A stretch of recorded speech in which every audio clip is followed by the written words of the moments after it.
Reincarnated as a wolf god, Chapter 5 Bad Meeting Emperor/Father. After exiting the room, June was shocked by how huge and beautifully decorated the hallway was. It was so huge that it looked like it was built for giants.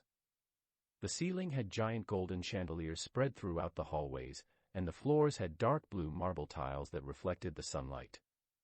June was so fascinated by the different artworks and decorations in the hallway that he didn't even notice he had arrived at the Great Hall where the naming ceremony was. What? We are here already. Bam. The knights guarding the entrance pulled the handle, causing the door to creak as it opened. Baroness Liliana walked in with June in her arms while Kane stood outside with the red-haired knight. Whoa! June was shocked by the number of people attending the ceremony, and he was also nervous because of how the nobles stared at him as they walked toward the center of the hall. As June tried to ignore the gaze of the nobles that made him uncomfortable, he saw a very long bridge that connected the Great Hall to the ceremonial altar. It was a nerve-wracking walk for June and Baroness Liliana while crossing the bridge. After they crossed the bridge, they saw two giant pillars. And in the middle of them was a rectangular altar, with a crystal ball floating on it, but something caught June's attention more. It was a figure behind the altar. He saw a man in a long white gown. He was the most beautiful man June had ever seen. He had long flowing silver hair and his eyes were closed. He stood behind the altar like a beautiful statue. Who's the cunt with the handsome face? If I had a face like him, maybe I wouldn't have died a virgin. June remembered why he hated handsome men. He caught his girlfriend he had been dating for 3 years fucking his handsome cousin.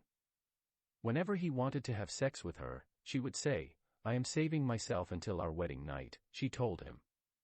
He thought he was the luckiest guy in the world, but all he got was a green hat. June tried dating other girls but couldn't do it regarding sex.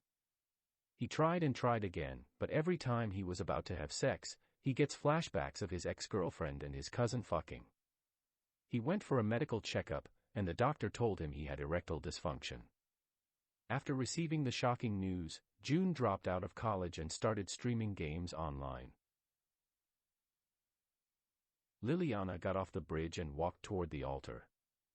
Arriving at the altar steps, she glanced at the man behind the altar. Liliana Latiia. "Greets your Majesty the Emperor," she greeted with respect as she fell on her knees and bowed in respect. "So, he's the Emperor, what? He is that crazy-ass Emperor, but he looks nothing like the psychopath I heard about in the stories. I mean, what psychopath looks this good in white?" June couldn't believe that the beautiful man that looked like a saint was his father.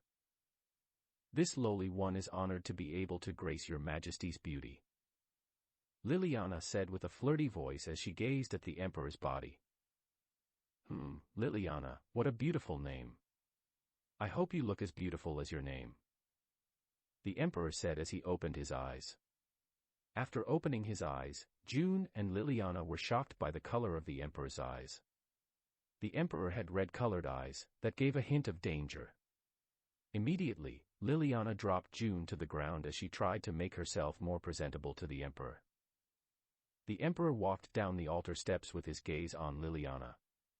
He walked close to her, raised his right hand, and grabbed her chin with his thumb and index fingers. "What a surprise, you look as beautiful as your name," he said, as he put his left hand in her dress, grabbing her breast. "NHM,